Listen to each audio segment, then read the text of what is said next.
Hey everyone, welcome back to another episode of DudeWutPodcast. My name's Harry Dowling, and this time I am joined once again by my very good friend, Mr. Callum Hamby. How the hell you doing, bro? Yeah, pretty good. Yeah, doing pretty well, thank you. Yeah, have to be on. Good. Yeah, so we said last week, because I got you on last week, that we were going to see the Chili Peppers in London, and that is what we are going to be talking about this week. But before we get to any of that, how has your week been, bro? Are you still aching from Saturday night? I'm alright now. I was aching a little bit on Sunday. I guess we'll talk about it in a bit. Yeah. But, yeah, during the week last week was pretty good. Nice weather. Yeah, just a normal week really. Working and relaxing over the weekend. Well, kind of relaxing over the weekend. Relaxing on Sunday, sort of afternoon, for me anyway, for sure. Yeah.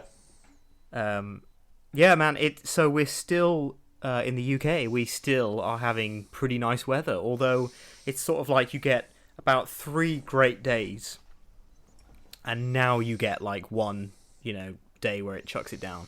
But it's still really great. I just wish it would be warmer. I love the hot weather. It was pretty grim today. Oh, was it? For us, but it's all right now. But like during the day, it was pretty grim. Yeah, to be fair, actually, it was dark-ish sort of today, but it has brightened up, and actually, it's quite lovely now. So Sunday, obviously, I came to see you Saturday. Sunday, when I got home, me and Fee were both absolutely shattered. Fee had a nap while me and you played some Warzone. Yeah. And we did stream it last Friday, but the stream actually hasn't gone up yet. Just literally haven't got around to putting it up. But we went on Warzone, and they had like a new map for the Rebirth Island, which is basically all we play. Yeah. And I think it's called something like Mercenaries of Fortune or something. Something like that, yeah. I don't really know what it's about, but the new map's pretty cool. I like it. I think it's lots more buildings. It's bigger. It's good. I like it. Yeah, loads more buildings. I think that the whole map is good, except for that sort of big underground cave system area. Oh, yeah. It seems to be we go down there and we get slapped, basically. Yeah. I've tweaked my loadouts because my little loadout just sucked. So, just so I could try and be better at that map. Yeah. So we played it, and we played it on the stream with me. It was me, you, and Tomo, and we won the second game we did on it, which I was pretty happy about. Thanks to Tomo, I should say. Oh, so we said this while we were playing the other day on Sunday. Me and you are pretty good. We can easily get to eighth place or better. It's rare that we, unless you have one of those games where you literally drop on someone's head and they beat you to death. Yeah.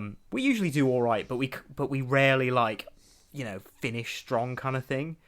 But yeah, when we play with Tomo's the guy that comes in and just cleans up right at the end. I still remember, I know I'm just waffling, but I still remember the first game of Warzone that I ever won. Well, it was me and you. It was you. It was me, yeah. Yeah, you and Tomo, and we just seem to need Tomo.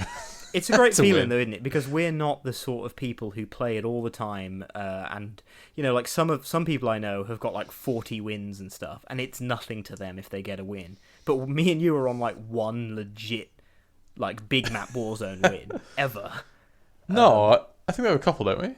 As far as I'm aware, there's one legit Warzone win, and then we have won Rebirth a load of times. But Rebirth. Rebirth's way easier, though, yeah. Rebirth's way easier. But yeah, we won the second game on Rebirth, which is on the stream, which I'll be putting up at some point over the next couple of days. I'm hoping to do it maybe tonight or tomorrow night. It'll be up on YouTube for you to watch. So yeah, we played some Call of Duty, and then I said to you I think I'm going to put a film on or something, and I ended up watching 3 films in a row, back to back, baby. It was good, man. So Fee was like, right, I got to crack on with some work, but I'm going to sit here next to you if that's all right, kind of thing. So yeah, sure. So I'll put some films on. So the first film I watched was A Quiet Place Part 2. Have you seen the first one? No. It's pretty good. They're not fantastic films, but they're written and directed by the guy we were talking about today, actually. Maybe it was today or yesterday. The geezer from The Office, as you call him. John Krasinski, yeah. Yeah, it's written and directed by him, and it stars him and his real life wife, Emily Blunt. I know of it. I haven't seen it, but I know of it. Yeah. Cool concept. Borrowed sort of, except for the way the sort of main baddies are. I won't say anything if you haven't seen it, but they've borrowed a lot from like from The Last of Us and stuff. How it's like sound, you know, the things click and stuff like that. But I haven't seen part 2. I saw part 1 years ago, so I watched part 2. Pretty good. Enjoyed it. You know, and Fee was trying not to watch it. She was trying to do her work, but she kind of couldn't help it. Then I put on a film which I've been meaning to watch for a few years now, called Upgrade. Now that was really, really good. Would recommend that in a heartbeat to anyone. A really, really cool sci-fi film about a guy who like gets paralyzed completely, but he gets like this chip implanted that he can talk to the chip, and the chip can control his body. And he goes on like it's a revenge thing basically, but the camera's awesome, the way the guy moves is awesome. It's basically, imagine Venom but really good and without Venom. Yeah.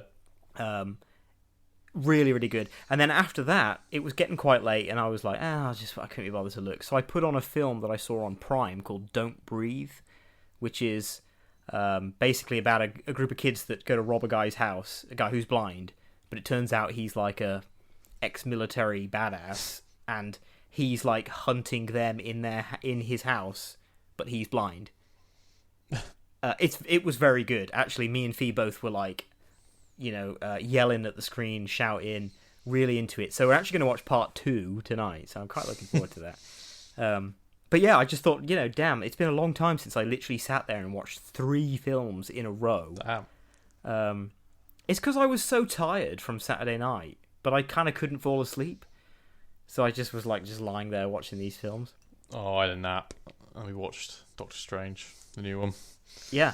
So you said, before I move on to the next bit, while we're still on films, you enjoyed it, but you said there was a lot of plot holes. Yeah, like they're just like, it wasn't a bad movie. I actually kind of preferred it to the first one, I think. I think that's fair to say, yeah.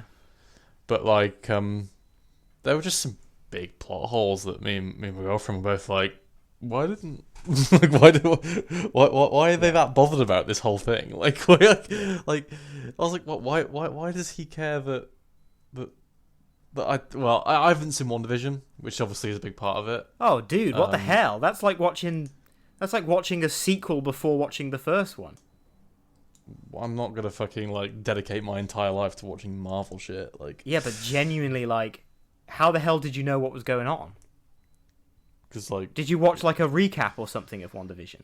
Because you could literally explain the plot of WandaVision in like 2 minutes. Yeah. So did you look up the plot so you at least knew what was going on? My girlfriend just told me. Oh, that's all right. So, it's really not that complicated. It's like, not, but like, I thought you went into Doctor Strange like dry, like, because then you would be like, why is Wanda like, being bad, kind of thing. No, it took like all of like 2 minutes to explain the premise. That's fair. Of it. Yeah. Like, I feel like I don't need to watch WandaVision now because it's like, I get it. Yeah, like with a lot of those things, like I watch. I mean, not the Marvel ones because I do like those, but I do watch like often I'll watch like when they compile 6 movies worth of lore into 2 minutes on IGN or something. It's like, yeah, I've seen it now. But it's like when you could explain like an entire series or like a movie in like 2 minutes, it's like, damn, it's probably not actually that an awful lot happened. No, so I enjoyed Doctor Strange. Visually, it was a really, really cool movie. I just thought like I've kind of under this impression that like Marvel movies have done time travel and now it's like the multiverse. I That's know, like the thing yeah. now, and it's like, and basically what it means is same as time travel is you can get the story into as much of a pickle as you can, but it's okay because Because there's time like tra- multiple because universes. yeah. It's like exactly the same happened. And don't get me wrong, I like those movies, but exactly the same thing happened in Infinity War and Endgame, and then like the new Spider-Man is like multiverse, and then like new I know it's been out for a while. Doctor Strange movie. Yeah, I suspect there's going to be more of it. I'm getting a bit sick of the whole multiverse thing already. Yeah, it just basically means you can like. You can get yourself out of anything basically. Yeah. Like, that's all it means. Anyone can die, and just another version can step in. But I do have to say, one of the best multiverse films I have ever seen came out. I think it was last year or maybe this year. Called Everything Everywhere All at Once. Really, really good. It's literally about like an Asian lady just trying to do her taxes, and she gets dragged into the multiverse. As you do. Yep, it happens. But no, I liked Doctor Strange because, like I said to you, I really like Sam Raimi, and to me, it was just Evil Dead 4. Like it was like an evil book, zombie things. It had all the same camera shots and things. I thought it was very cool. Yeah, I thought it was good. It was good. Yeah. So before we move on to a segment which is coming up very soon, I just want to say I recently have been having a look on the analytics, the insights on Facebook, Instagram, actually on the podcast itself, so on Spotify and stuff like that, and we usually have the odd listener, around the world. Like we have a few people that listen to us sort of semi-regularly in Australia. Poland, Japan. There's one guy in his 40s that listens from Japan. Woo! Yeah, hey, bro, keep it going, man. Appreciate it. But you know what?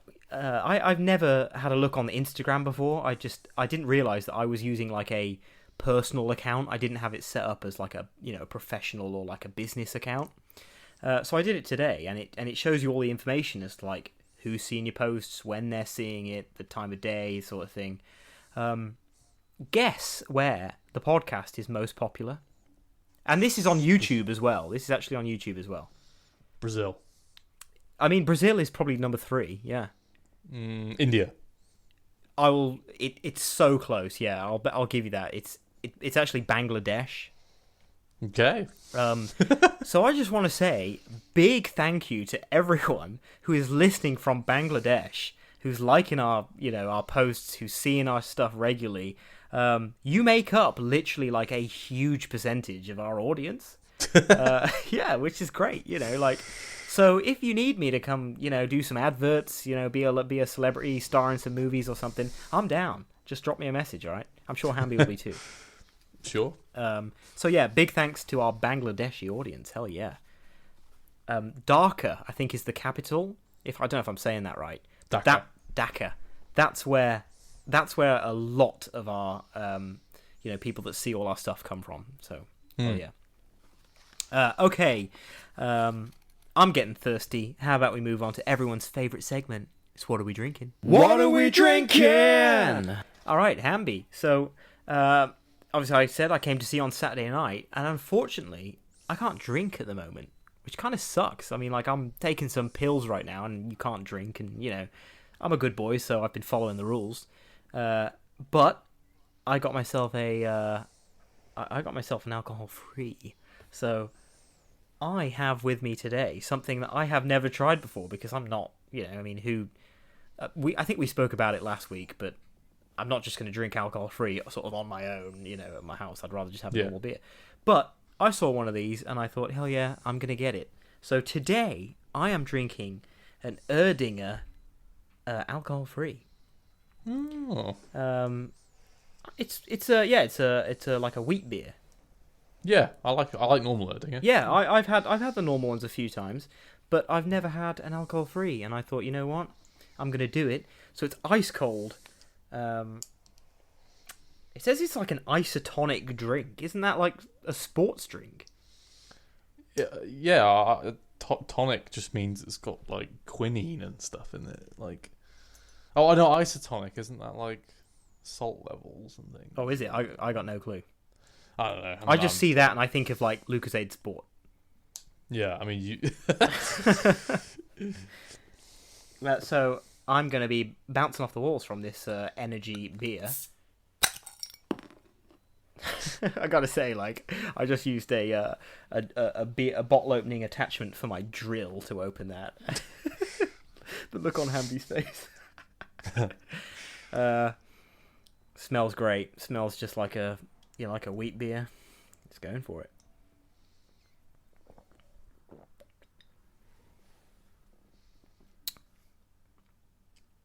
So it tastes good.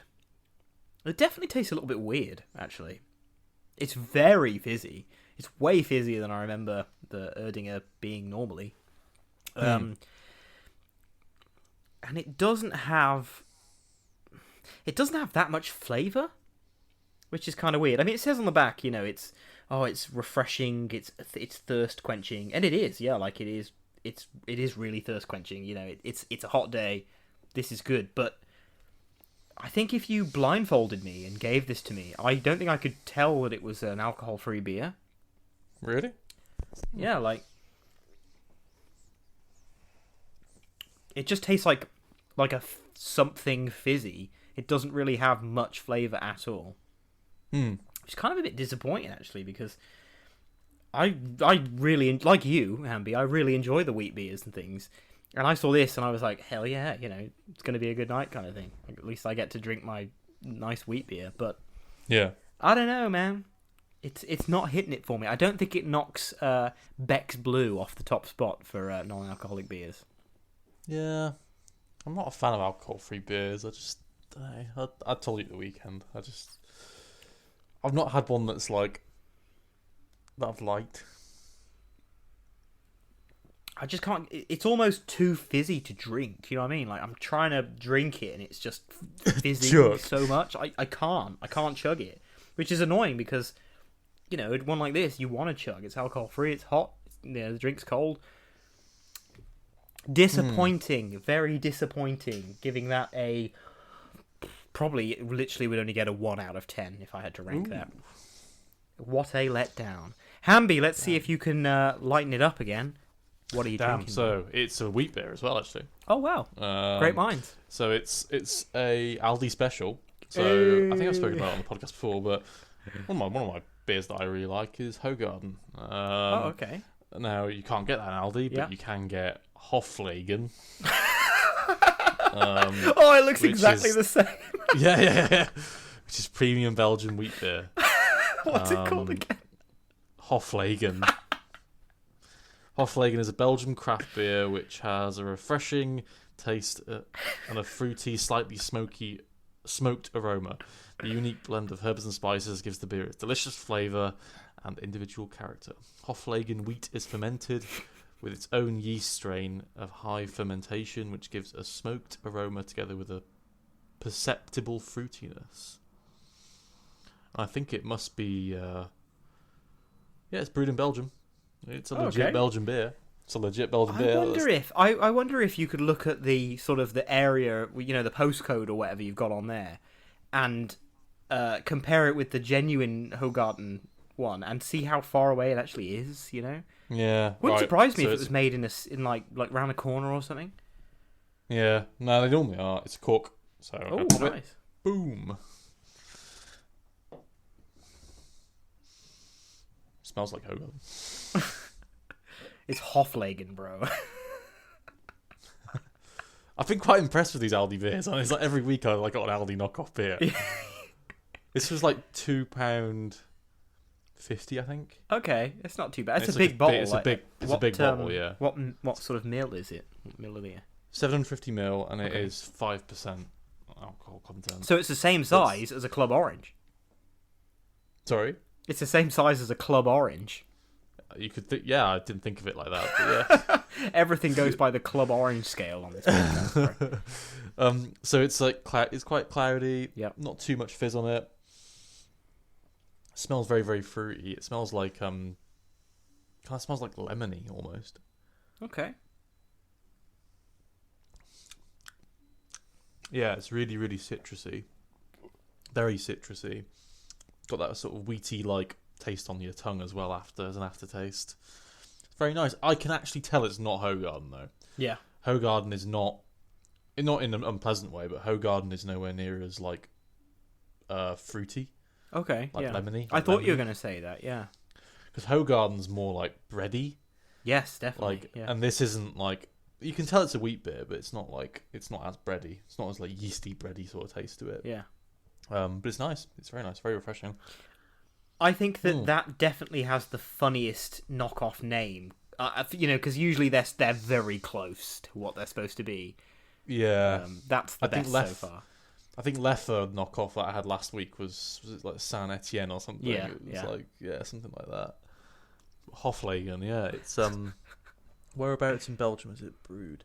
Brewed and bottled in Belgium by Palm Envy SA Steenhoofdorp. I don't know where that is, but well, if you're from Steam Hoofdorp, drop us an email, dudewutpodcast@gmail.com. Let us know what you think of Hoflagen. But I reckon with a lot of these beers, I think they bottle it up as like Aldi beer, Yeah. and then they bottle it up as like something else, like whether that's Hoegaarden or something similar. Yeah. I think they must do. But it's very nice, and it's a bit cheaper than normal Hoegaarden. Actually, Hoegaarden can be a bit pricey. Yeah, it's like usually about £3.50, $3.50, something like that for a yeah, similar size so bottle. £2. I think it was like £2.50ish. That's pretty good. So so it's like the Aldi. talking of fruity wheat beers, I didn't have it on a podcast, I don't think. But do you remember when I had that Blue Moon mango? Yeah. That was actually delicious because it didn't sacrifice on either flavour. You still had that like strong wheaty flavour, but then you had the mango as well. It worked so well, that did. For something that sounds pretty gross, to be honest. This tastes a fair bit like Blue Moon, actually. Okay. Normal Blue Moon. Like, I had Blue Moon loads of times. It's quite a popular beer in this country, I guess. You can get it in pubs and things. But yeah. this is quite similar to that, actually. It's quite similar to that. Well, it's nice. Very nice beer. I'd recommend. I'm going to have another swig of this Erdinger alcohol fry, and I'll pretend it's Hoflagen. Oh, man, that just tastes like crap. I don't think I can drink that. I genuinely do. I mean, is it because I didn't... Does it need a little shake? A little stir or something? I was gonna say like how thirsty I was on Saturday, but I'll save it for later. Okay, yeah. Well, that was this week's What Are We Drinking? What are we drinking? So, what usually comes next when I'm graced with the presence of Mr. Callum Hamby is Hamby's Hambone to pick. But why don't you explain, bro? Well, we will do one, or I will do one, I should say. But it ties in quite well with what we're going to say, like what we're going to talk about later. So I won't ruin the surprise. I'll tell it later. When we're talking about what we got I'm sure the listeners will appreciate that, because I think for a second everyone then was like, "Oh no!" People were getting ready to turn off because I think they thought that we were going to say, all those dudes in Bangladesh just turned off. those Bangladesh guys, they were so upset that there wasn't going to be a Hambone to pick, but it's coming. It is coming. But as Hamby says, we're going to speak about it a bit later on. So that means it's time for some entertainment news. Now, I have a few stories. I think I've got about 6 or 7, but I've got a lot of notes. I was saying to Hamby earlier, I usually print these off. This is a 3-page episode, baby. Like, we got a lot of stuff. First bit of news. Baz Luhrmann's Elvis, the movie, has come out. It's not called Elvis, the movie, but it's just Elvis. But it's come out. And it's supposed to be alright. Not great, but not shit, Apparently it's got his Baz Luhrmann's signature, like, glitter bomb over-the-topness. But people are saying it's kind of, like, not enough, and also too much. It's sort of like, it's just meh, and it falls into the sort of trap of a lot of biopics where it's almost like they try and do the whole life of someone, and quite often putting someone's whole life into like I don't know how long this film is. I was going to say an hour and 40, but it's probably more like 2 hours 15 or something if I had to guess. But putting someone's whole life in 2 hours and 15 minutes is hard. You're going to skip over a lot of good stuff. And Elvis was famous for having a lot of different eras, a lot of different looks, and it just flies through everything apparently. It crams in too much, it tries too much, and people are sort of thinking it's all right. The thing I kind of don't like about Baz Luhrmann's film, I don't know if you're familiar with him, Hamby. He did Great Gatsby. I think he did that Australia with Hugh Jackman that I thought was bollocks. Yeah, I remember that. Yeah, he does those big films. But one thing he does is whenever he has music, he always puts contemporary music in. So there'll be a scene in, for example, in Great Gatsby, there'll be a scene where they're about to get into a car and they're having a good time, but rather than blasting some 20s swing or something, it'll blast some Jay-Z or some shit. Well, I think in the trailer, because we went to the cinema last week to watch Top Gun Maverick, and I saw a trailer for it. In the trailer, it's I think it's a Doja Cat song. Yeah. Is in the trailer. I can't remember which one. And I was like, this is just odd. What? And they had an Elvis song really quietly in the background. Yeah. I was like, so this is weird. I properly looked into it once because I was like, why? And it turns out I think the reason why he does it is because as a filmmaker, he wants to create that sense, the same sense of awe and excitement today as you would have done back then. But if you'd have put a 20s song in there, it just wouldn't have had the same effect. You wouldn't be as pumped, kind of thing. So it puts modern stuff in there. But I don't know. I could get pumped to a 20s track, more so than I could to an Eminem track. These days anyway. I'm watching the trailer and just thinking this is a bit strange. But yeah, it's sick beats and Elvis on stage and stuff. It just doesn't. Yeah. There's that disconnect kind of thing. Yeah. But yeah, Baz Luhrmann's Elvis is out. I was going to see it, but I chose not to. Next, a little bit of news. Now, this is something I don't know if you've heard, Hamby, but it's interesting because I knew nothing about it until I saw this headline. So, a guy called Jared Carmichael, who is in some way good friends with Quentin Tarantino, I kind of glanced over that bit and forgot to make a note of it. But he has confirmed that Quentin Tarantino's Django Zorro movie is not happening due to budget issues. And so I straight away was like, Django Zorro? What? Yeah, turns out Quentin Tarantino, the movie's written. It's literally ready to be made.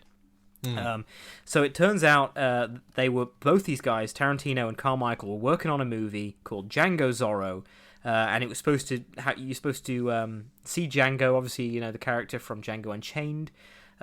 Several years after the last film, he's still a bounty hunter, but he sort of moves down south and he bumps into an aging Zorro who was going to be played again by Antonio Banderas, who's played him quite a few times.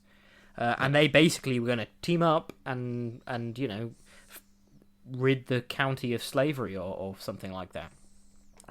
Which sounds absolutely badass. Even just a Zorro movie by Tarantino sounds badass. But apparently, according to this guy, Jared Carmichael, he says that the project is impossible, and that's a quote. He said the movie had been written and the budget was coming to $500 million, and they just couldn't get anyone to give him it. Budget amounts to $500 million. Yes. How? Don't know. They haven't gone any more in depth. That's more than nearly all Hollywood movies. That's a lot. It's a big budget. I mean, there are films out there that are more. There are films. Yeah, out I know, there but really, yeah. What amounts to what sounds a bit like a western. Well, I wouldn't expect it to be that high budget. What would be cool is if they just did it low budget. You know what I mean? Yeah. Do it Reservoir Dogs style. Yeah, but I didn't even think Django Unchained can't have been that high a budget. Like, I don't know off the top of my head, but it would definitely be interesting to know what the budget was for Django Unchained. do you assume it's going to be something similar? Yeah, I mean, they always... So whenever they say budget, you usually have to put like an extra... Sometimes it's double it for marketing. But you usually have to put at least an extra $100 million on it for marketing. Right. I'm looking it up. Yeah, let's find How out. much do you reckon?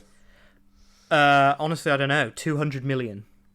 Oh, okay, half of that. 100 million, apparently. Okay, yeah. And how much did it make? Can you see that there?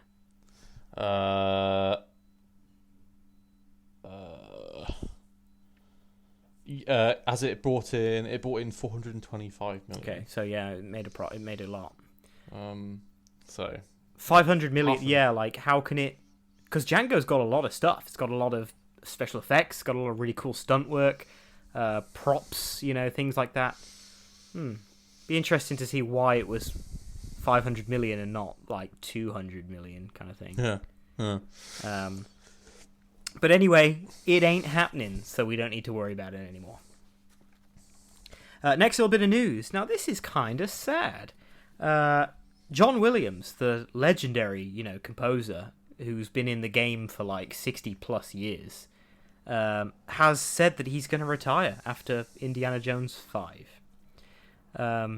Apparently John Williams, famous for doing like composing the scores for like Jurassic Park, Star Wars, Harry Potter, Indiana Jones, a lot of the very great, big theme songs for movies, like the real iconic ones. A lot of them are John Williams. He has said in an interview with Associated Press, John Williams, who is now 90 years old, said that at the moment he's working on Indy 5 with Harrison Ford, and Harrison Ford's a little bit younger than him. And he said that, Harrison Ford has recently said that he's going to retire very soon, possibly after Indy 5. And he said, if Harrison's going to do it, why can't I? But what a career that guy has had. I don't know if you saw recently, but he was on stage. He came out on stage during, I think it was that Star Wars Day expo thing that they did. Did a song and whatnot, and it was actually his 90th birthday that day. And Harrison Ford came out and they did a big hug, and what a career. Yeah, amazing. John Williams retiring. Lightyear news. What do you think initially of this Lightyear film, Hamby? I haven't seen it. I'm not being funny or anything. Like, it just looks weird, and It does, yeah. I just to preface it with I don't care about the whole. I know some people are up in arms about same-sex kisses and things. Oh, okay, obviously. yeah. Obviously, like most people don't give a shit about. Yeah. I don't give a shit about that. It just doesn't look like a good movie. Like, just Yeah, subjectively, like it just looks a little bit janky and weird. The same-sex on the thing is absolutely nonsense. Like, how are people getting annoyed at something which I've listened to another podcast this morning, and they said, it's literally 1 second on the screen. No, it's pathetic. And some whole countries are like, we will not show this film. And it's not even that good of a. It's not like it's like a huge blockbuster movie. Like, it's not like it's a movie that, like, honestly, like, it's not doing very well. It's probably not gonna do very well. Yeah. It's really, like, it's just strange. But like I think I was looking at the premise of it, because it's based on what Buzz Lightyear is based on. Yeah, so the news I was going to say is that it's flopping, like you say. It's not doing well. And for like a Disney, what is it, like Disney Pixar? Like, those films usually do very well, like with all audiences, all ages. Yeah. But it isn't. So I read this like deep dive article. I can't remember what it was actually on. It was probably on like Screen Rant or something like that. And they were basically looking into, like, why is it flopping right now? Because it should be successful. The Toy Story franchise is mega. It's brought in absolutely shit tons of money. And they reckon that one of the reasons is because it's marketing confusion, basically. Like, nobody really knows what this film is. When it got announced, Chris Evans, who is voicing Buzz, he said something like, it's it's what Buzz the toy is based on, but then the actual the filmmakers came forward and said it's actually the film that Andy went to go and see in 1995, and then he bought a Buzz Lightyear toy. And I think if you don't read into that, initially you're like, well, why isn't it Tim Allen? Like, why doesn't it sound like Buzz? It's weird.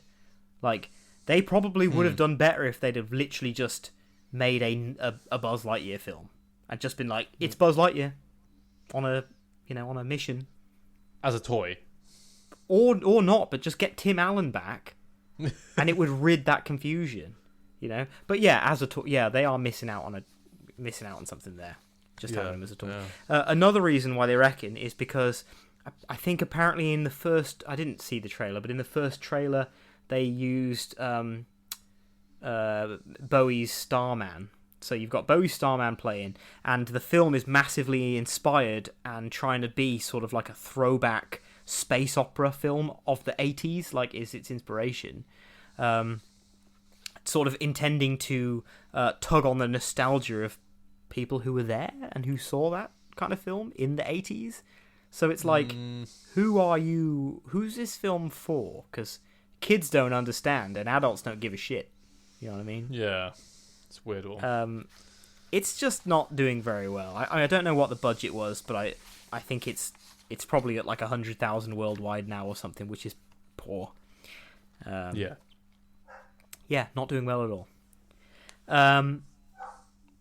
Excuse me if you can hear old Zeph or young Zeph barking downstairs. He's doing a high pitched bark, probably because he can hear me in the house. I haven't seen him yet. Fee was out when I got home, so he's probably like calling out for me or some shit.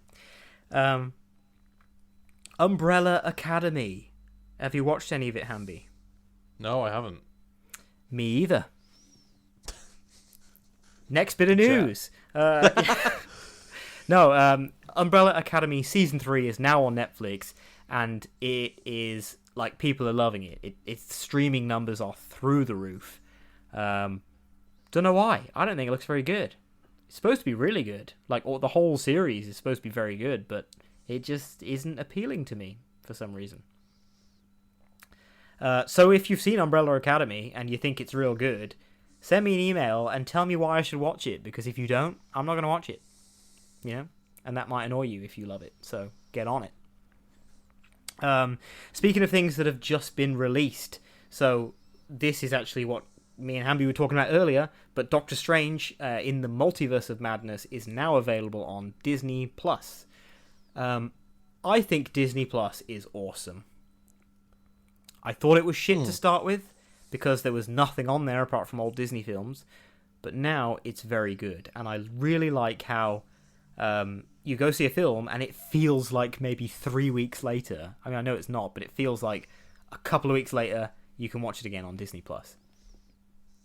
Yeah, and I think that's really cool. But the good thing about it being on Disney Plus is they've brought all the extras are now on there as well, so you can watch like the gag reel, some bonus stuff behind the scenes, that sort of thing.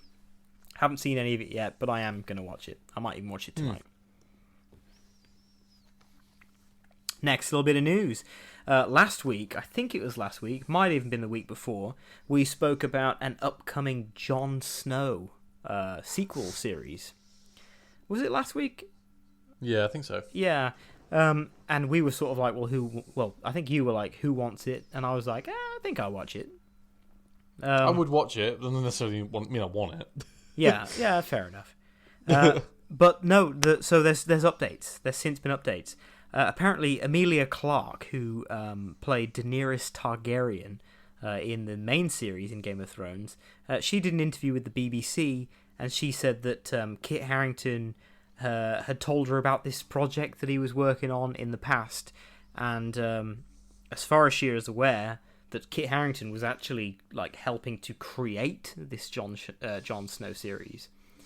And then since then, Big R.R. Martin himself, Big George, has come forward and basically said, yeah, that's 100% true. He said, yep, and this is a quote, Kit Harington brought the idea to us. He says, "Yes, I am involved. Kit's team have visited me here in Santa Fe and have worked with me and my own team of brilliant and talented writer-consultants to hammer out this new show." So that's pretty cool. Like, Kit Harington's sort of in the driving seat of his own series, Don't know. We'll see. I stand by what I said last week, by, like, who wants it, but, you know. Well, We'll see I mean, you're saying who wants it, right?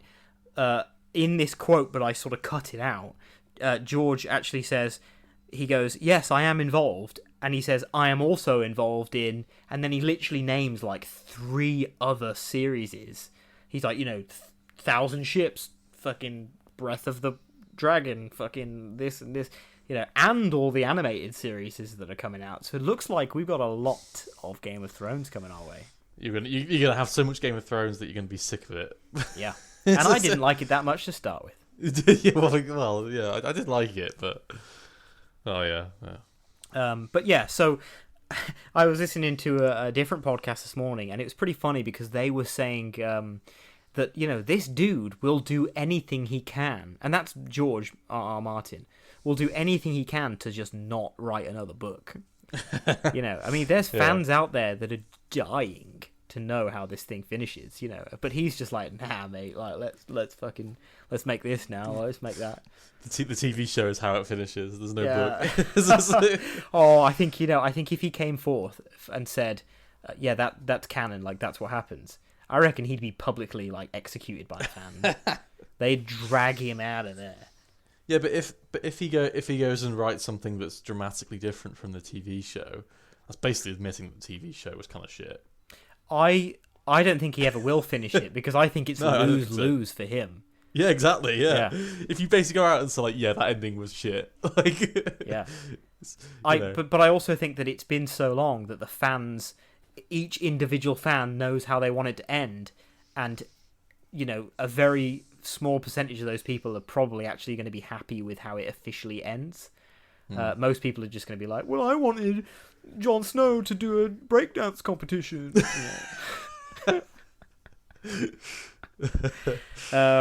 But yeah, so updates on the Jon Snow sequel series. Oh, and that was it. It's got the title Snow. Original. Yeah, that's great. I mean, I wonder how much the guy got paid to think of that. It should just be called John. John. All right, next bit of news. This is quite cool. This came out literally today, and as soon as I heard about it, I actually put it on my I put it on the Instagram as a story because I'm trialing this thing now where when I hear something that's like breaking news, I will just put a little story up about it and give the link. Because I'm here. I want to show everyone that I'm on the scene. So, so this is pretty cool, right? Christian Bale is obviously doing the rounds, doing all the junkets and the press things to promote the new Thor film. I can't. Oh, it was with Screen Rant. So he did an interview exclusively for Screen Rant, and he basically said that he would return to play Batman again, but only if Christopher Nolan asked him to. So if Christopher Nolan directed it. Apparently in this interview, he said that he had a pact, quote, he had a pact with Christopher Nolan.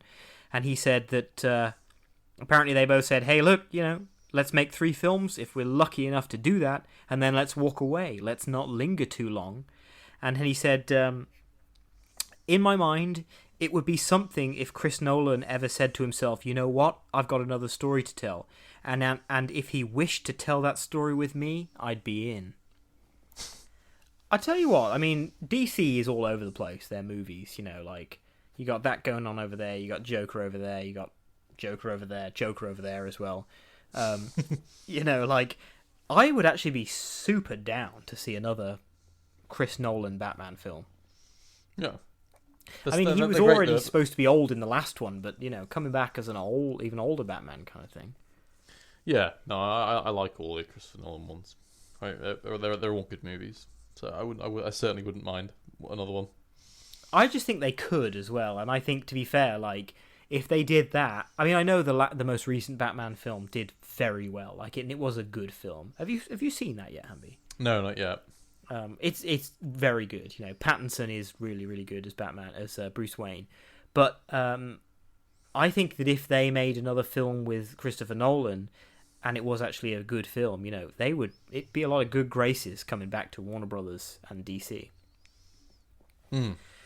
Okay, last little bit of news now before we move on to the main talking point of this podcast. And that is that the first reactions to the upcoming Thor Love and Thunder have come in. And it's pretty positive. Like, it sounds pretty good. People are enjoying it. So what I've got here is just a few short quotes from a few people that, you know, have been to see it and what they said about it. So Drew Taylor of The Playlist said, Thor Love and Thunder might be my favourite Marvel movie, and it also might be their very best. Ooh. And that's high praise.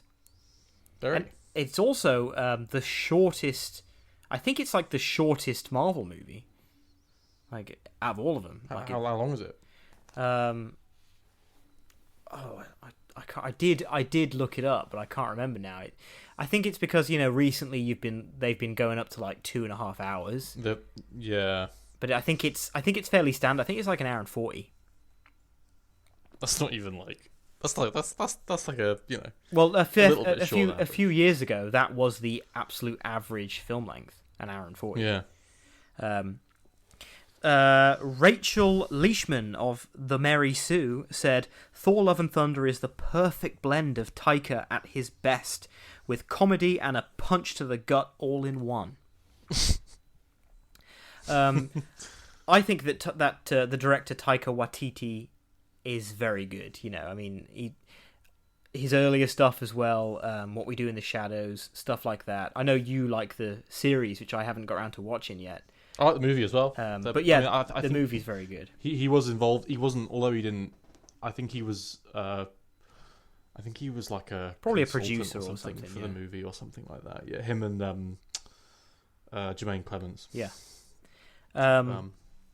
His style is just very unique, and although I did think that it got a little tedious in Thor Ragnarok with just joke after joke after joke. But overall, I think that it is a very good film. You know, very good Marvel film. And there's other people though that are a little bit more sort of like, you know, it's good, but they have criticisms. Someone says, so this is Andrew J. Salazar from Discussing Film, said that Thor Love and Thunder gets better when it's not trying to desperately recapture the magic of Ragnarok. He says most of the humour doesn't land as well as it did the first time, but Hemsworth, Portman and Christian Bale do the best with it. So that's not saying it's fantastic, but that's still saying it's pretty good. Okay. So yeah, like, I mean, and there wasn't really any that was probably the most negative one I could find. Like, all the rest of the reviews are just like, oh my god, Thor! Woo! You know, like, so... So I thought I'd put a couple of different ones in there. But yeah, I'm really looking forward to it. I've got my tickets booked. I'm seeing it on the 10th of next month, sitting in my seats at my favourite cinema. 8th. It comes out on the 8th of next month. Okay, I might go see that in cinema. Yeah, do it, man. Yeah. Go and see it. So is your cinema got a giant screen? It's got IMAX, yeah. Okay, yeah. Well, see it in the IMAX, because it's just makes all the difference. I regretted not seeing Top Gun Maverick at the IMAX. Holy shit, you didn't see it in the IMAX? No, well, it was only during the movie that I was like, this would have been a lot better. Oh, god damn. All those planes. Yeah, man. Yeah, exactly. Out there. Yeah. Still, you know, live and learn, bro. Yeah. Okay, right. That is the end of the entertainment news. Hopefully there's some interesting stuff. Hopefully you're a bit more up to date, you know, with some stuff that's going on in the world of movies. I just realised there wasn't any video game news in there. But to be fair, I don't know what's going on with video games. Nothing much. Nope. To be fair, like in the last few podcasts, we've been saying like, "Oh yeah, I'm playing loads of games, doing loads of this." I have slowed down massively on playing video games. I was on a real roll with the mafias and things, but as I think I said in the last podcast, when it's really hot, I can't be bothered to play video games. It's effort. It is, and you get like sweaty, get into it, I mean, apart from those games of Warzone we played, I just can't be bothered. I'm really into like what I do now is I'll go on Netflix or something, and I'll see a film and I'll start reading the bio and I'll just I can't be fucked and I'll just put it on and just watch it. Like I can't be fucked to read the bio, just watch it. And Hamby, before I forget, I know this is irrelevant to the listener, but dude, you have to watch that RRR film, bro. It's so good. I will. Watch it with your missus. You guys are both gonna love it, especially if you've never seen any like South Indian cinema before, bro. All right, I'll try and watch it. Okay, so time to move on to the main talking point of this podcast. As we said earlier, me and Fee went down to London this weekend to go see our good friend Hamby. Stephen. Well, yeah. Near London, I guess. Close enough. We went down there to go see you guys, but also because we had tickets to go see the Chili Peppers, which we've been talking about on this podcast for a long time now.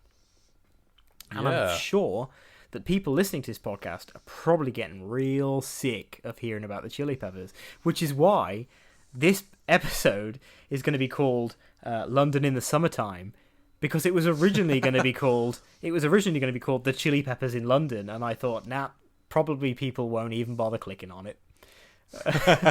So sorry if you've been duped, but we're going to talk about the Chili Peppers now for a little bit. You've been duped. Been had. Got. So yeah, we went down to London, which we don't do very often, and it was a lovely day, very hot. We met up with Hamby and went on a nice dog walk, didn't we? For like hour and a half, 2 hours. Yeah, it was a good old hike. It was a hike, and the reason we did this is because it was me and Hamby going to see the Chili's while our missuses stayed at home with the dogs, and we didn't want the dogs to be like, amped all night. So we were like, let's rag them out. Like at one point, we literally got them racing each other. It was good. Yeah, they're like drag racing. Yeah, it was good. Like if you've never drag raced dogs, like, dude, it's fun. My dog won, by the way. Oh, bro, I think we need a rematch. Photo finish, man. Like, no, it was very good there and a lot of fun. But yeah, so we did this dog walk, and then we decided to head on into the centre to go to the venue. So it was at the London Stadium, wasn't it, bro? That used to be called the Olympic Stadium. Yeah, and where West Ham play nowadays, but it was so they did 2 nights in London. They did Saturday and then Sunday, and we bought our tickets like when they came out, like in December, I think. Maybe even earlier, maybe even like November-y time. Yeah, I'm not sure. So yeah, like I mean, it was we got there like super early. I mean, to be fair, so if you're not from the UK, I guess you kind of don't really keep up with this kind of stuff. But basically, like the whole of last week, all the trains, all the people who work on the railway went on strike. Yeah. And people have different opinions of it. Whatever. Like it was a bit irritating, because it basically meant that we had to drive into the middle of London. Yeah. Which was just a bit of a pain, and the traffic was pretty bad actually, because obviously everybody was having to do the same thing. Yeah, because didn't you say that like Billie Eilish was on the same day or something? Yeah, I think Billie Eilish was at the O2, and I have a feeling there might have been something on at Wembley as well, but I'm not sure. Yeah, so that's a lot of people that are all trying to get somewhere in London. Yeah, it's like it's just festival and like gig season at the moment. Like, yeah, all the big acts that are popular at the moment are all doing like tours and Glastonbury and all that sort of stuff. Yeah. But so it was just a bit of a pain to get to. But once we got there, about sort of 4:30ish. We just had to spend a long time just stood around. And to be fair, like we got there early so we could get a good spot. Yeah. Because like I don't know if you saw it like when it was full up, the Olympic Stadium, but like it was a sellout. Like it was. So I got a few. We'll get to it, but I got a few videos, and what I've done is I've actually sort of freeze framed a few of those shots, so that you can see the crowd. And yeah, it was huge. It was absolutely huge. It's. I mean, I've been to like big football games, but that's probably by quite some. Well, yeah, by quite some distance, the biggest like gig I think I've been to. I don't know where it compares to with the Killers a few weeks ago, but it's probably something similar. Yeah. But it was busy, and it was just a great gig. I'm sure you'll go through. It was. I'm sure so you'll go through it. You're saying, we got there, we sat down. I've never been to a gig at like a football pitch before, so I was wondering what the floor situation was going to be. But they had like these sort of soft-ish tile things down. Yeah. And everyone was just sitting on these tiles, waiting for the gig. Luckily, the sun was out. It was lovely. I sunburnt the shit out of my face, which is great. But so there was 2 supporting acts. The first supporting act was an act called Thundercat, which actually I was pretty looking forward to see. Like my good friend Mr. Ash Penman, who is a listener every week to this podcast, he sent me a track called Dragon Ball Durag a long time ago, and I thought, this is pretty cool. I like this sort of thing. And that's the only thing I'd ever heard of Thundercat, so I was looking forward to it. I know he's a bass player, and it's sort of funky. I thought your funky soul. Anyway, this dude comes out, and he comes across as quite a real guy, He's like, hey, London, like, whoa, this is a big venue, like, goddamn, Echo. Yeah, echo. And at this point, there actually wasn't that many people there, but he started playing, and boy, was it weird. Yeah. Like, I Go on. Sorry, I was just going to say, like, I don't have that many sort of words to describe his music. What is it? I don't know. Like I just feel like it was over my head. I don't think I'm as I don't think I'm as musically astute to get it. Basically, it was kind of just like it was like very jazzy, kind of like all over the place kind of stuff, wasn't it? Yeah, it was. And like, I mean, technically, I'm sure it was pretty impressive, but it was just a bit weird to listen to. Yeah, super weird to listen to. Like, it's the kind of thing, to be fair, that I think would actually probably sound better on the record than it does live. Because it was a big gig, and there was a lot of echo and stuff, and like, he's a bass player, and you could see his fingers all over the place, but you couldn't really like hear the bass that well until he did a solo, which we'll get to. But the band basically consisted of a drummer who was pretty good. He was mic'd up. He was pretty good. A keyboard player who was just like whacking, just beating on that keyboard, and it was like just all over the place kind of thing. And then it would, and Thundercat, whose vocal style is sort of like falsetto the whole time, he's quite high.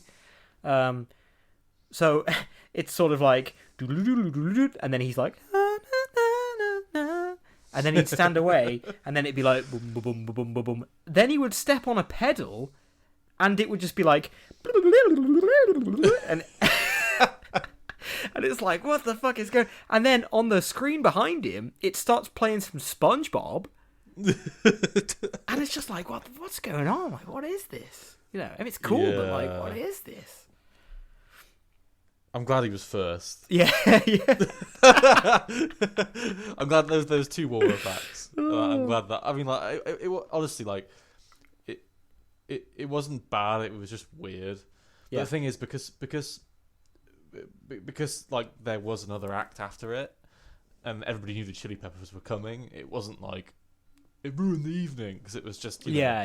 It was just like, oh, I know that there's another one coming after and stuff, so it wasn't too bad. Yeah, it was it was an experience for sure.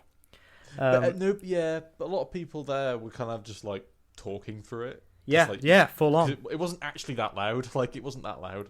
It wasn't, and nobody was like the sort of music it was hard to like move to, because only every now and again would it break into an actual like rhythm, an actual sort of beat. Then it would go straight back to like, this what we're doing, this bass solo all over the place. The keyboard player literally just slamming his hands down on the keyboard, and weird sound effects.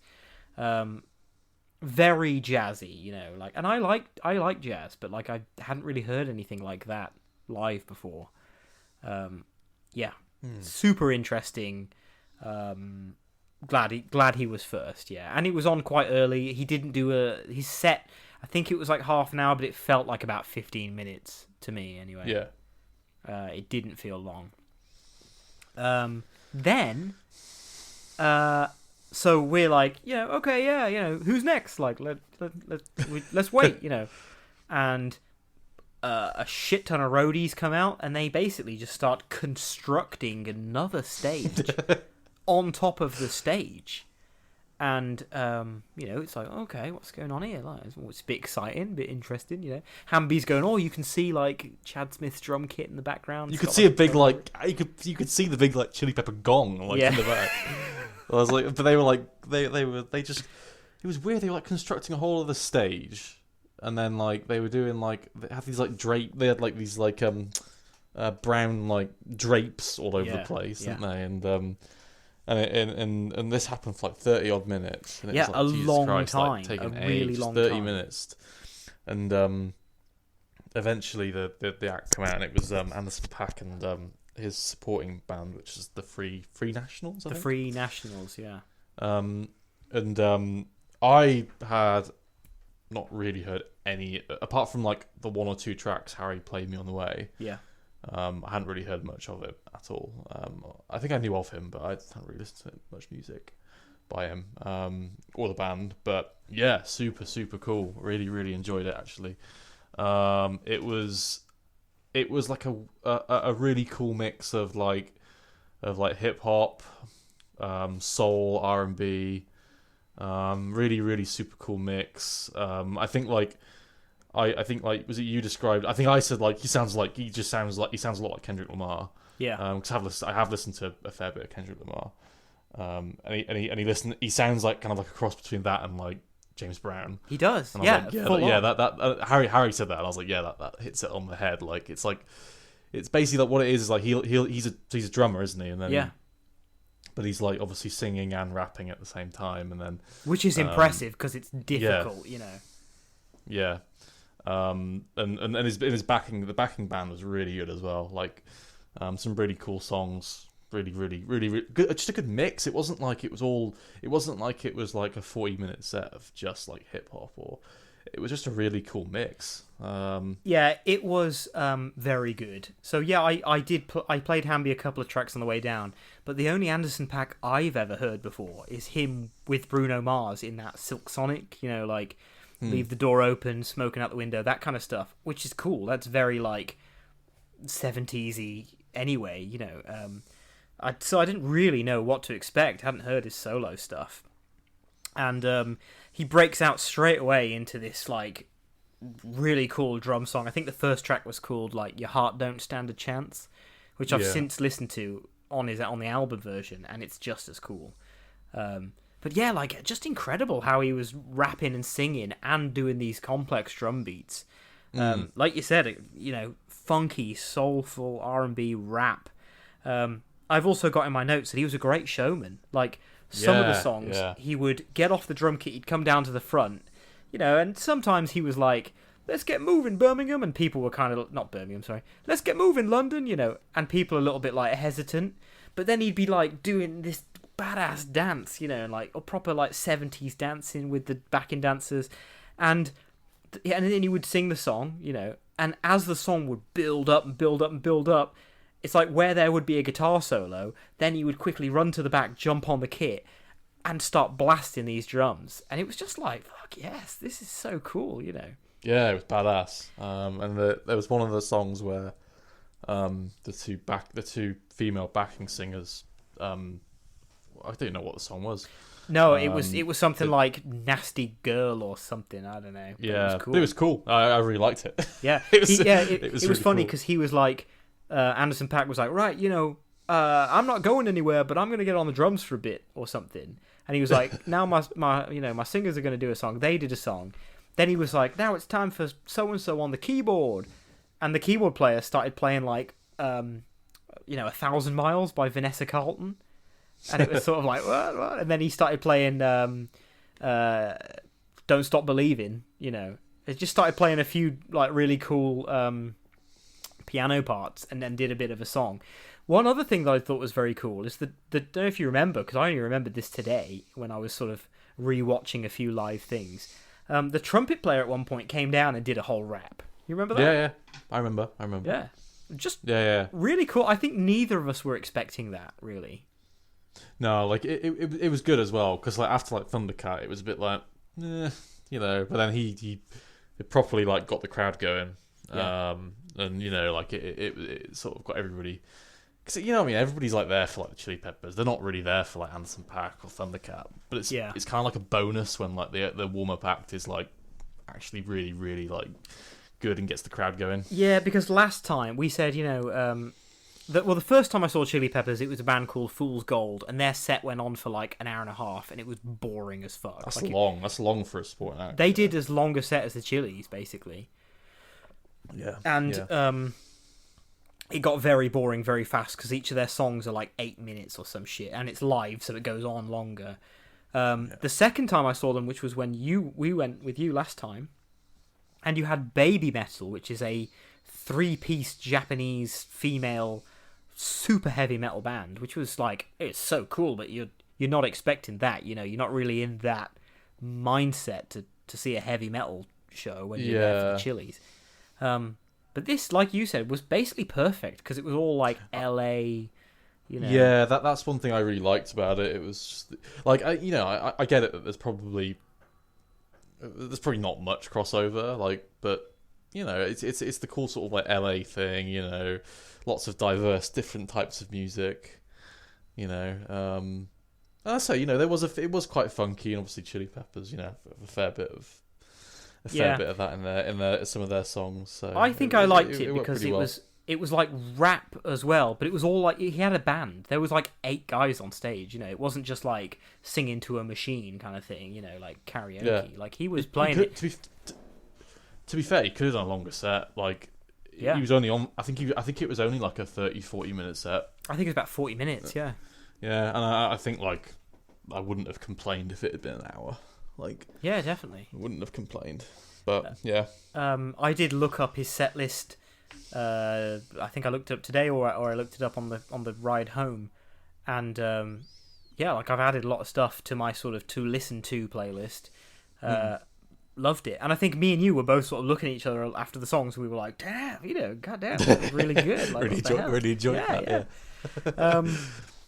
So Anderson .Paak and the Free Nationals was very good. I don't know if it's Pack or Park because it's 2 A's I'm not in sure. there. It's probably Pack, but I think in Britain you would say Park. So I know that a lot of the other people who were singing the Chili Peppers got ASAP Rocky instead. Yeah. So I'd be intrigued to like hear the thoughts of like, what that was like as well. When he actually turned up. When he actually turned up. Because because I think for Manchester it was after. Yeah, I think we did say.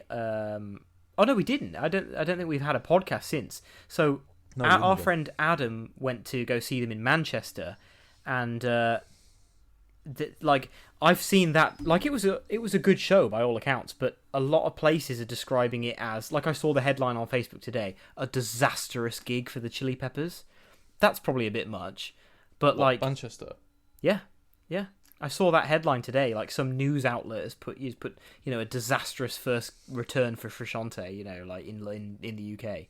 Because what happened was basically ASAP Rocky, who did the Manchester gig, just didn't, like, he was late or something. He just didn't turn up, so everyone's expecting him to come out, and the Chili Peppers just came out. They came out like 40 minutes early, did their whole set, and then a sign popped up for everyone as everyone was leaving, and it was like a attention, A$AP Rocky will be performing immediately after the Chili's, and nobody gave a shit because they'd seen the Chili's,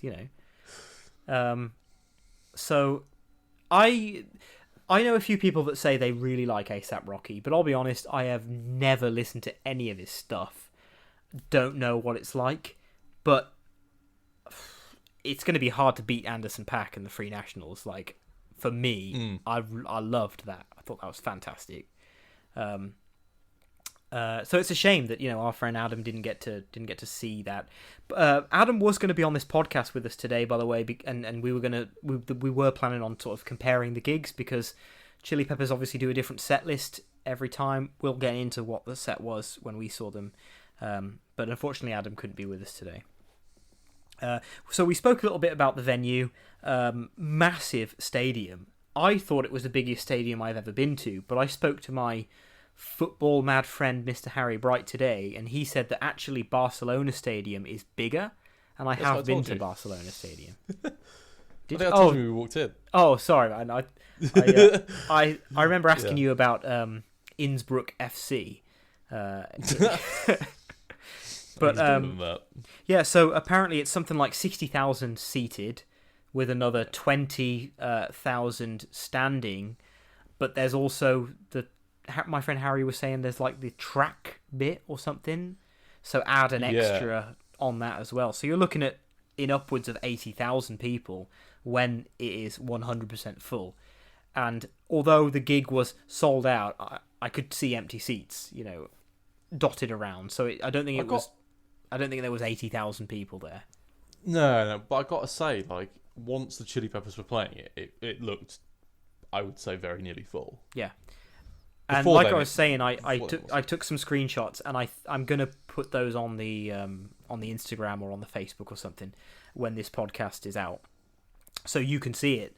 There's also a really good video. Somebody recorded the whole show, and they do a good job of like panning around, and you can just see how big it is. Like, I've never been to a gig that size before. It was awesome, genuinely awesome. So, after they spent another 45 minutes disassembling Anderson .Paak's stage, it was finally time for the Red Hot Chili Peppers, the main event.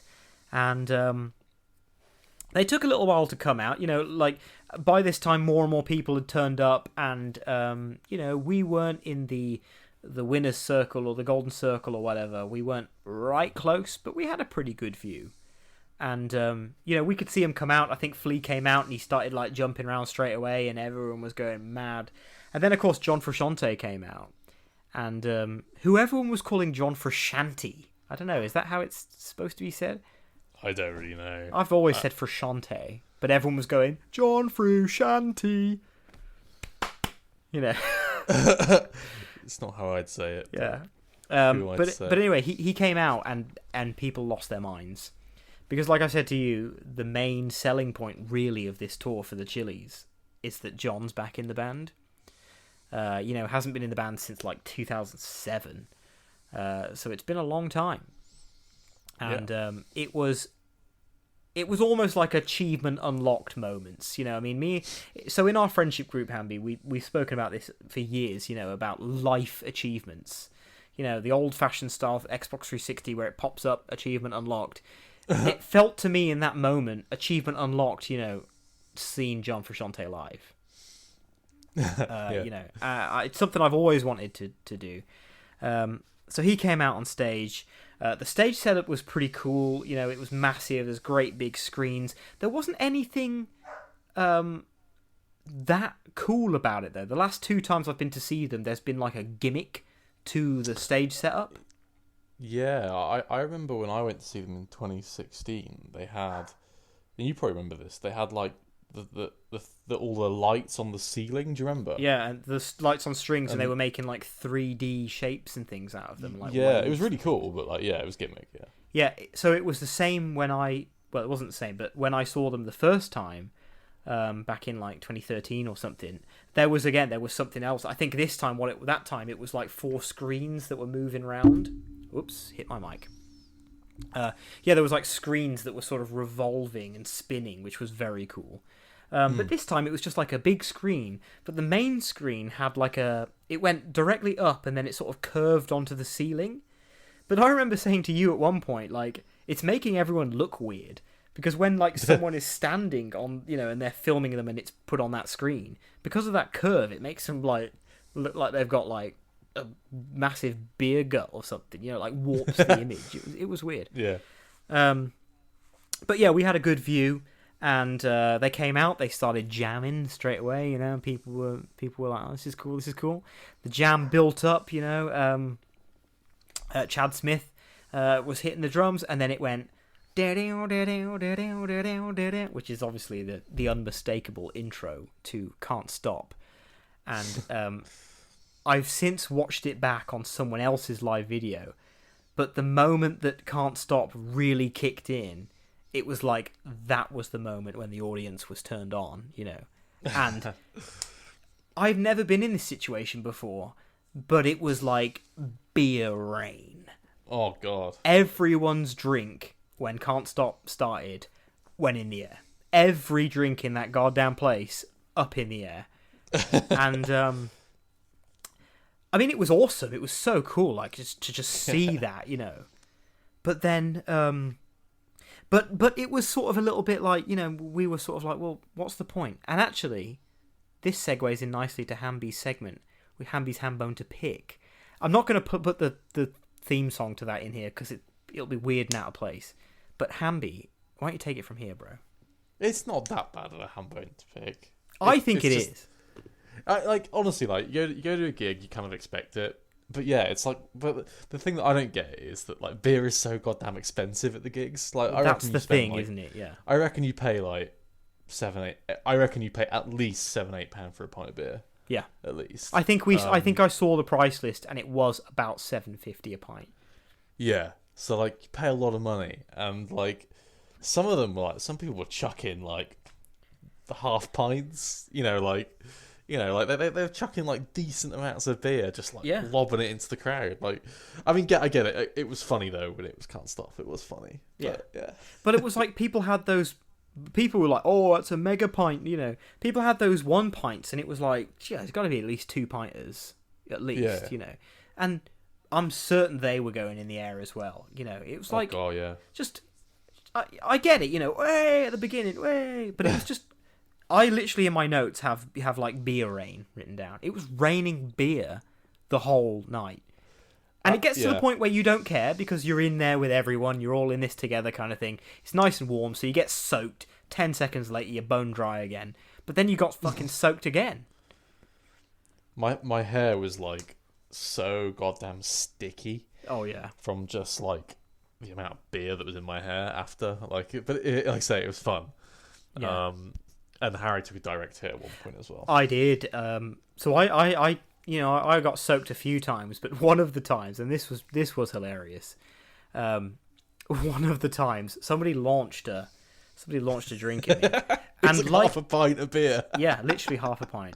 And like it's happened a few times in the past, where someone's tried to drive by shake me once, milkshake out the window. I remember that. I was there, and it hit me, but it like didn't. It like the base of it hit me, and it just didn't go on me. I was so lucky, But anyway, so they threw this this drink. It landed. Cause I had my hands sort of round my. I had my hoodie tied around my waist, and I had my hands like just on that, the hoodie, and it landed perfectly upright in my hands basically. But because it didn't have a lid on top of it, it landed perfectly. And then it all sloshed up. It was like an uppercut of beer straight to the chin, straight to my face. And like I can tell you now, like that was 100% beer, not piss. Luckily, because I tasted that. I just love it because like when it happened as well, like myself and loads of people around us were like, ooh. Oh, yeah. I remember turning around. It's a really bad one. I turned around and I was like, what the fuck? And I literally was like, it was streaming off my face, And then the thing is, I had to use my already sodden t-shirt. You had a white t-shirt on as well. Luckily, it was a cheap ass shirt, so I was fine with that. But yeah, I had to use my already sopping wet shirt to try and mop my face, But to be fair, like, the split second of annoyance quickly went away because I was like, yeah, fuck it. Like, I'm already covered in beer. I'm having a great time. Yeah, you just have to stop. It would have been worse if, like, it would have been hard and it hit me in the head or something, but it was comical how it landed, I could have caught it. I legit could have caught it. Yeah, you just got to accept it, haven't you? Yeah. You're gonna get beard, son. Yeah. But then also, and this is in the bone to pick as well, it's quite notorious for people to piss in the cups and launch that. Now that's fucked up. Beer, I can sort of understand. I was saying, why isn't it just water? Water's free there. There's taps everywhere. Fill up water. Launch the water. I'm happy to get soaked in water, But piss? What the fuck? Like, there's a lot of people at those gigs doing a little bit of something, and you don't want that on you at all, Yeah. So, I don't get the launching piss thing. Luckily, I didn't get even the faintest whiff of piss. I'm pretty sure it was just all beer all night, which, what a waste of money for those people. Some people as well were like throwing you can get those containers that hold 4 cups, People were launching those as well. Like, oh, that was alright. They're just like, you could just see like ping off someone's head, but it's like, it weighs like, you wouldn't hurt somebody with it. It weighs nothing. Like, it was quite funny when you just see somebody like get pinged in the back of the head. Yeah. So all the beers went flying. It was a great set list. Now, this is something we were going to discuss with Adam when he came on, but the set list, I think, was phenomenal. Yeah, there's not many things I have differently. Yeah, like there was a few songs that I really wanted them to play. Yeah, and one of them they didn't play. But then, which one was that again? Salt to Squeeze. Of course, Squeeze. Yeah, that's my favorite. But then, like,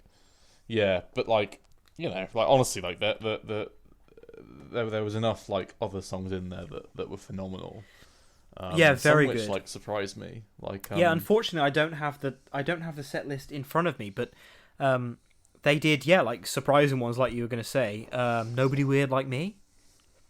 Like, that's what a surprise, that one. That's a great song, but you kind of wouldn't expect it. It's off the Mother's Milk album. Got the crowd going as well. Oh, hell yeah. I was really happy because beforehand I was basically just praying that they did a song called The Heavy Wing off the new album. It's a John-focused song. It's just an absolute belt it, like, sing it at the top of your voice. It's a great song. And they didn't play it for our friend Adam in Manchester, which kind of gave me more hope that they would play it here. Yeah. And they did, and it did not disappoint. Like, I filmed most of that song, and it was just so good. But annoyingly, or like weirdly, most of the crowd didn't really get behind the new songs. They were sort of like, yeah. But, and it's like, come on, man, Heavy Wing is like you want, like, that's the song to jump around to. Instead, there was hella pits for Californication. Snow, Californication, yeah. On the side. Yeah, like, unfortunately, I don't know how you see it, but, like, we were sort of on the edge of a pit for a good chunk of the evening. And sometimes that pit spilled sort of over so that we were then in it, and you're having to sort of grab onto someone or throw someone out the way or whatever.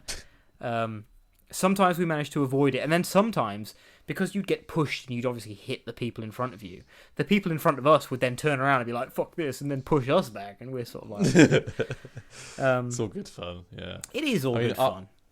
My personal highlights, I think... I really enjoyed Snow. Wasn't expecting that, and Charlie. Yeah, Charlie. I wasn't expecting that. Couple great songs off Stadium Arcadium. Wasn't expecting either of those really. And then probably also like the Scar Tissue was great. Like that was a really great, very, really very great good. version of Scar Tissue.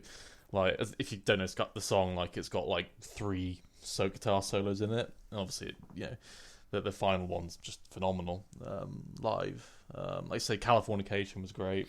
Californication. I think I turned around. I mean, I haven't actually yet listened back to it. I don't know if I was caught up in the moment or something, but I think I turned to Hamby like almost with a tear in my eye, and I was like, "That was the greatest Californication solo I have ever heard." Yeah, I just thought it was just a really great set list. Like it had all the, well, it had like nearly all of like the favorites. Yeah. It had your Can't Stop, By the Way, Under the Bridge. Yeah. It definitely did. Kind of, yeah. And like we were saying, they did 2 nights, so they did the Sunday as well. And the Sunday set list, I spoke to you briefly last night about it, but what do you think of that Sunday set list? Because apart from maybe 2 tracks, I didn't think it looked that great. No, I'm not that bothered about Wet Sat. It was more Tell Me Baby for me. I quite like that track. I wouldn't have complained if that had been as. Oh, I wouldn't have complained, but I mean, like, if I'd have looked at both, if we'd have just gone to the Sunday and I'd have seen the Saturday set list, oh yeah, I would have been like, oh, yeah, I would have. You're right. Yeah, Snow's a weird one because it's on the album. It's not my favorite song, but like live, it's great because it is a longer song. It kind of it's just that it's almost like it's hard. It's way harder live. Like it's just got way more punch to it. Whereas on the album, it's mellow almost. Yeah, and then and to be fair, like to Charlie, the song off Stadium Arcadium, that's a song I didn't expect. Like I didn't see that coming. And like the end of that song's great. On the album, it's great. Live, it's even better. They also did a track called Emmitt Remus, which of course is summertime backwards. And I'll be honest, like I don't really like that song very much on the album. There's a few songs like that I'm not mad about, but they played it live, and purely because the first line of each chorus is London in the summertime, where this podcast is getting its title from. They played it because they're in London in the summertime, but it hit hard, man. It was good. Like the crowd was going, the bit when he goes, what could be better than an English girl, American man. The crowd was like, London in the, and it was just like, oh, it's great. It was great. Yeah. The second that, so like I'd forgotten they did Down in California second track as well.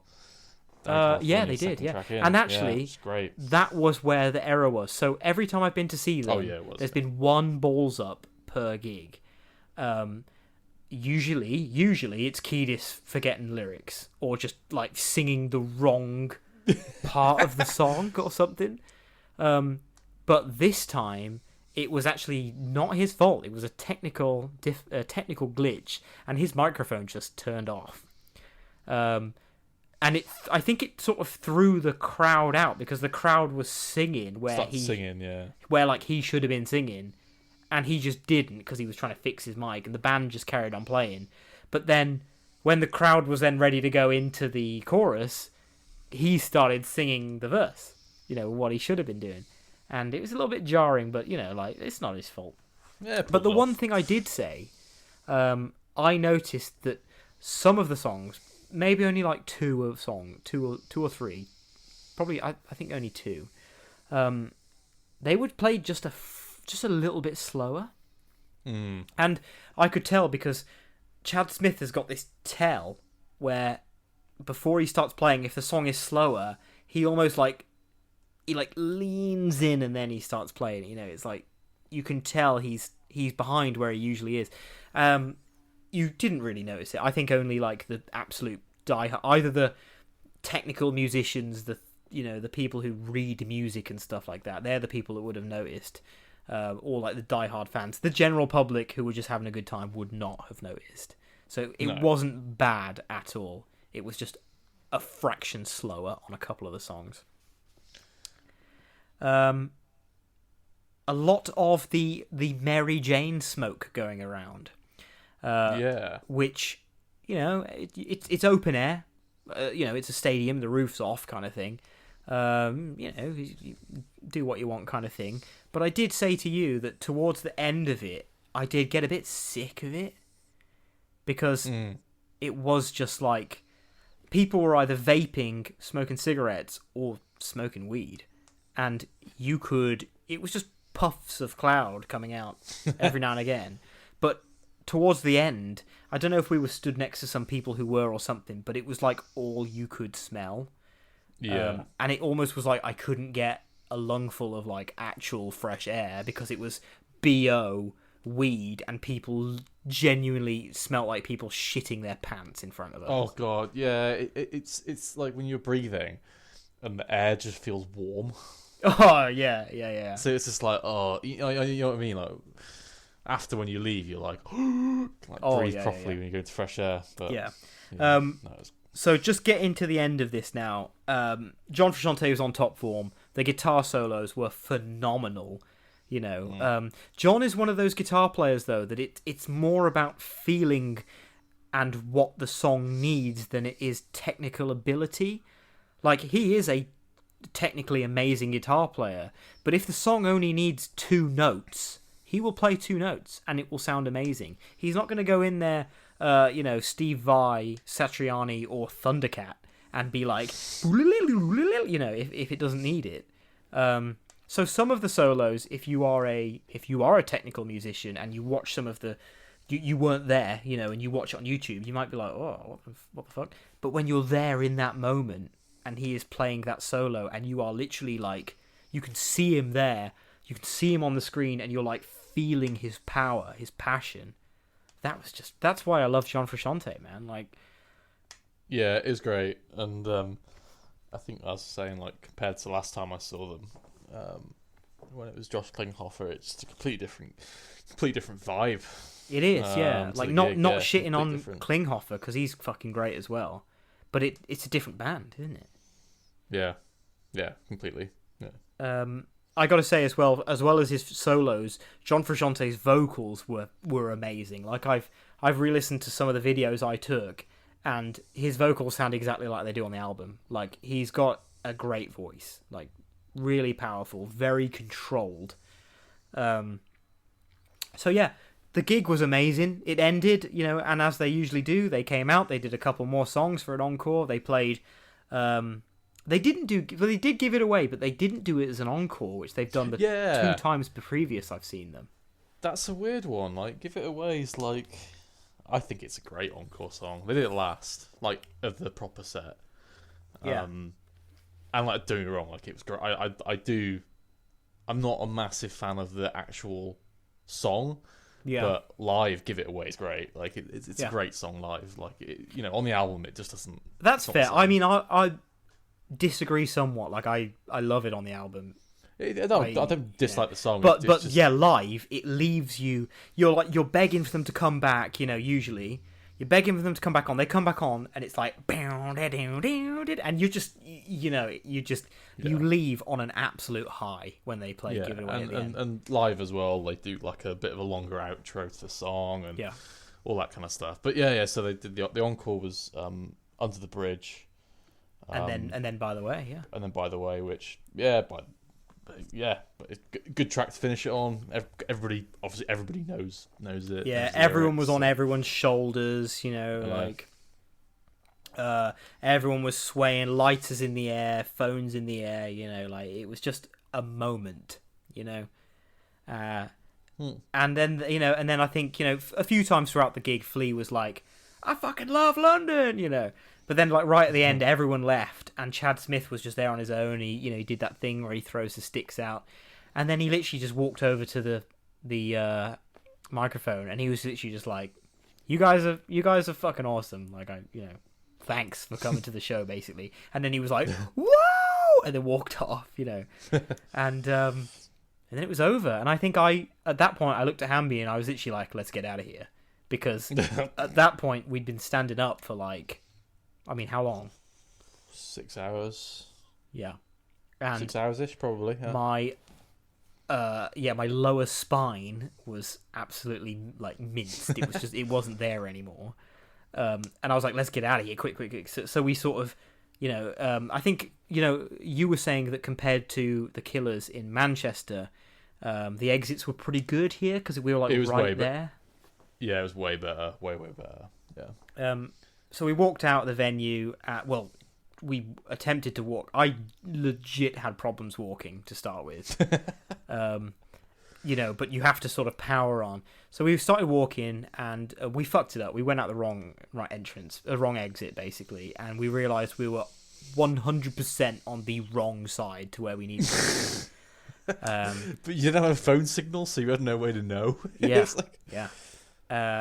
And, we were following the crowd. People were just, at that point, all the guys were just, like, pissing everywhere. It was just like, if there's a wall, if there's a bush, you're pissing on it. You know what I mean? Like, so we had to walk around the whole stadium. We then had to walk around like a block of London, basically, to get to just to get to the other side of the stadium where we needed to be to start with.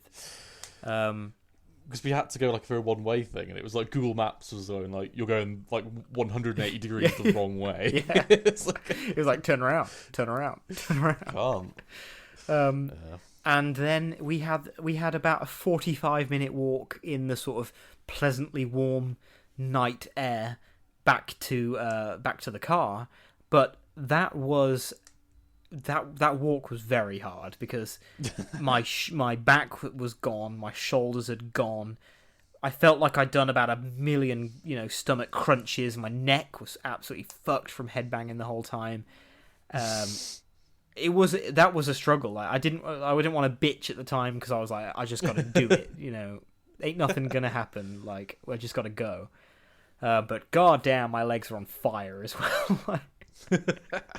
And that was the thing. Also, is me and Hamby, like, a lot of people around us were drinking all these pints and things, and they were like, "I gotta go for another piss." Like, "Oh, I gotta go for a piss," And I think we just did not fancy trying to fight through that crowd to go use the toilet to fight back. So we didn't drink for like the entire gig, and we were.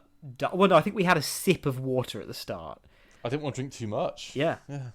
So we were dying, and when we got back to your car, we both picked up our water bottles, and it was like just like 2 minutes of complete silence as we were like, fucking necking this drink. So goddamn thirsty. And then we had a bit of a long drive home because we hit some traffic, but got back, slammed a bit of pizza, straight to bed, instantly asleep. All good fun. It was awesome.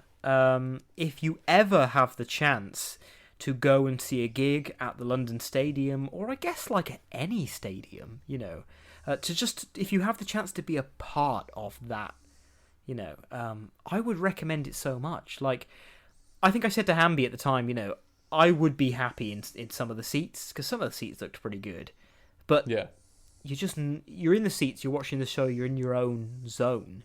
When you're on the ground, when you're in the standing, you're part of the wave kind of thing, and it was awesome. It was really awesome. So if you can go and see a gig, and without spending hundreds of pounds, unless you're minted, then yeah, fucking spend it. But without spending that much money, just do it.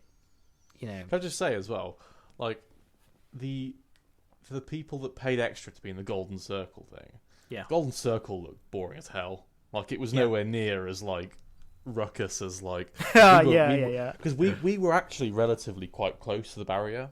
Like, we were only about 4 or no, maybe about 10 rows of people or so, and then the barrier. I could see where the barrier was at the start, compared to like how far back it goes, and I've seen videos like after of like the Golden Circle, and it looked dead. It looked really dead, like the Golden Circle crowd.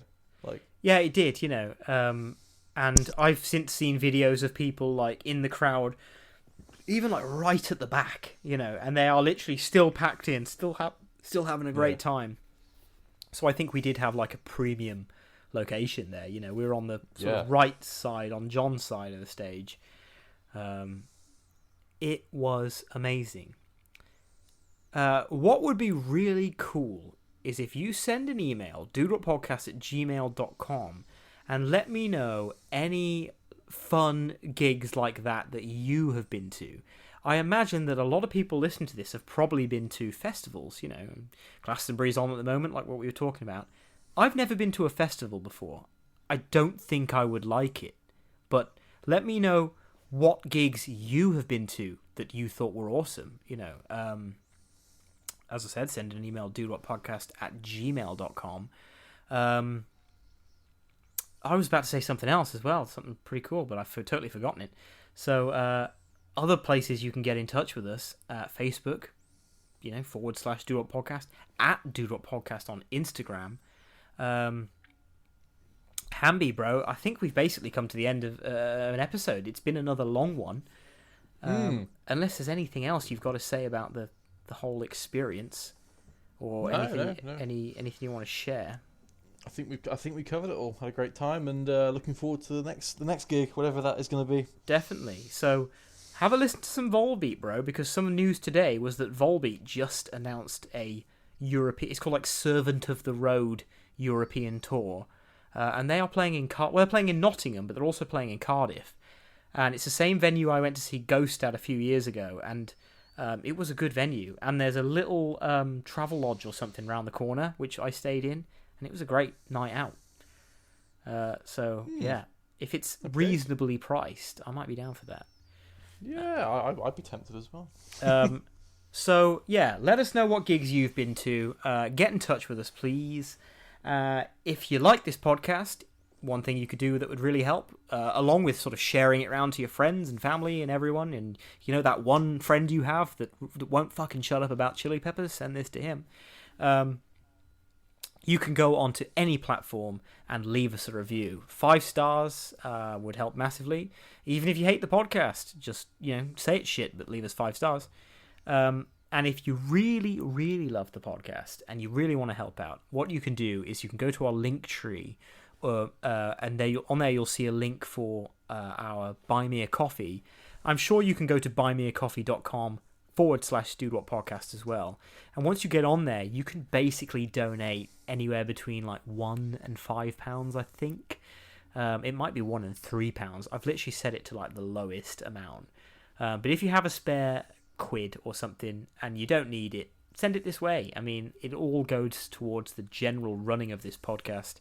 But of course, it's your money, it's your hard-earned dough, your moolah. So if you need it, keep it. I'm not begging for it, but if you love the podcast, that's how you can show more support or whatever. That is it. We will be back on Friday for another live stream. We will also be back this time next week for another episode of DudeWutPodcast.